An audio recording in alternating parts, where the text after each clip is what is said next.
صباح الخير او مساء الخير ايا كان توقيتك المحلي. الزمالك ما زالت الفرحه عارمه، سواء بين اللعيبه او الجهاز الفني او الاداره او الاعلاميين الزملكاويين او جمهور الزمالك. جمهور الزمالك فرحان.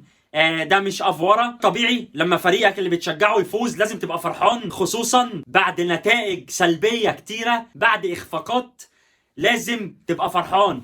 مفيش حد يقول لك ده اوفر وانت اوفر بتافور. it is not over. normal thing to be happy because you love your team. ايمي وكاتا، افرح بالفريق، ادعم الفريق، اكتب بوستات تشجع اللعيبه، اعمل اللي انت عايزه.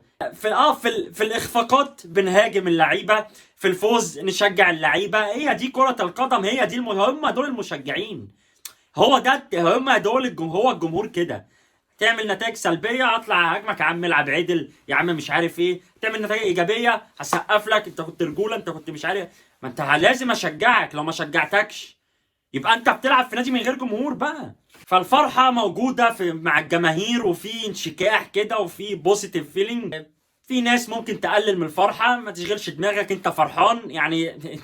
انت واحد فرحان بفوز فريقك، ما صعدش، ما عملش، بس فاز، فريق فاز. هتبقى زعلان ولا هتبقى فرحان بقى؟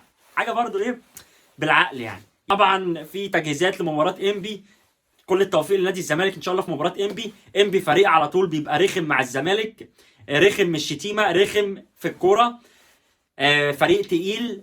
خلاص الزمالك ناوي على الانتصارات من هنا ورايح. كل التوفيق ليهم، واحنا هنفضل نشجع، وطول ما انتوا بتكسبوا هنفضل نفرح، ومحدش هيقدر يقلل من فرحتنا حتى لو كانت الفرحه قد كده. الحقيقه في كلاسيكو، لا مش ريال مدريد وبرشلونه، ده خلص كلاسيكو سعودي ما بين النصر والاتحاد. مباراة ستكون من أمتع ما يكون. متحمس لرونالدو، أنا بحب الاتحاد وبحب النصر، يعني مش هشجع فريق عن فريق، عايز اتمتع بس بالكرة، عايز اشوف كريستيانو، عايز اشوف الاتحاد، عايز اشوف كريستيانو هيتعامل ازاي مع المباريات الصعبة، خصوصا اخر 5 مباريات بين الفريقين. الاتحاد كعبه عالي، كسبان في 4 مباريات، متعادلين في مباراة واحدة. يعني النصر عايز يرد اعتباره. النصر متصدر جدول الدوري السعودي ب 46 نقطة، الاتحاد ب 44 نقطة. المباراة دي الاتحاد هيهجم بشراسة. الاتحاد عايز يتصدر الدوري السعودي، والنصر مش عايز يفرط في صدارة الدوري السعودي، والهلال بيتفرج ويتمنى تعادل الفريقين. يعني حاجة متعة، يعني متعة ما بعدها متعة. ان شاء الله كل التوفيق لجمهور الفريقين.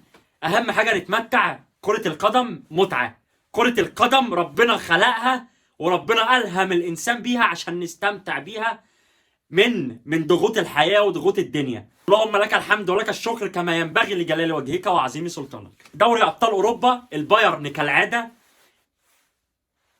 افترى ورا ميسي بيقول له وراك، هتروح برشلونة هدبك، هتروح الباريس هدبك. ميسي، حكيمي، امبابي صعبانين عليا والله. يعني الناس دي يا جدعان تستحق تلعب في دوري شرس اكتر من كده. يستحقوا يلعبوا في فريق، بس يعني ايه اللي ناقصهم؟ انا مش مدرب ومعاهم لعيبه من احسن لعيبه العالم موجودين في باريس، ايه اللي ناقصهم؟ انا معرفش.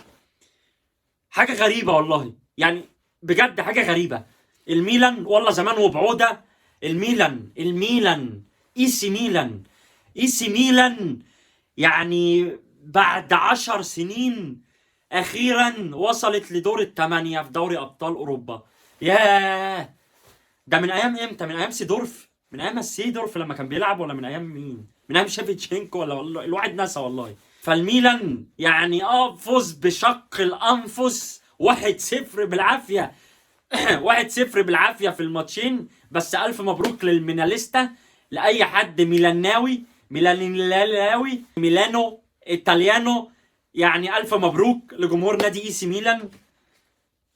كنتوا متعطشين انا عارف، الف مبروك ليكو. تشيلسي الحقيقه السنه صاحب المركز العاشر في الدوري الانجليزي، يكسب صاحب المركز الثاني في البوندسليجا بالتعادل مع بايرن ميونخ.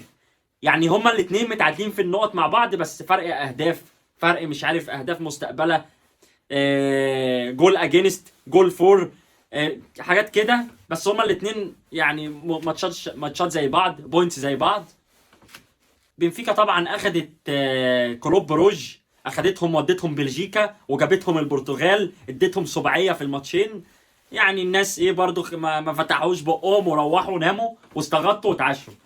يعني الناس برضو ايه كانوا ضيف خفيف كده، خفيف روحوا بسرعه. بس كده، شكرا على المشاهده. لو حابب شاركني رايك في تعليق، ارزعني اعجاب، اديني اشتراك.